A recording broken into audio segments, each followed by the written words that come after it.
তোমার রবকে ভুলা তোমার কোরআন না জানা, তোমার রবকে ভুলা তুমি তোমার রাসূলের হাদিসগুলোকে গুরুত্ব না দেওয়া, তোমার রবকে ভুলা তোমার মসজিদের অনুপস্থিতি, তোমার রবকে ভুলা তোমার পায়ের নিচে টাকনুর নিচে কাপড়টা বলে, তোমার রবকে ভুলা তোমার দাড়ি শেভ করাকে বলে,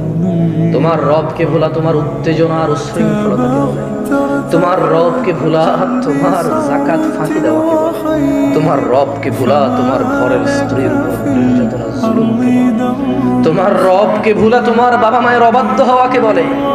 তোমার রবকে ভুলা মসজিদ ছাড়া অন্য ঘরকে আলোকিত করাকে বলে। মোমবাতি আগরবাতি কত বাতি দিয়ে তুমি কত ঘর সাজাও, আল্লাহর ঘর মসজিদ ফজরে এভাবেই খালি পড়ে থাকে। তুমি মনে করেছো আল্লাহর ঘর সাপ্তাহিক একটা অনুষ্ঠান আর বাৎসরিক একটা মাহফিল,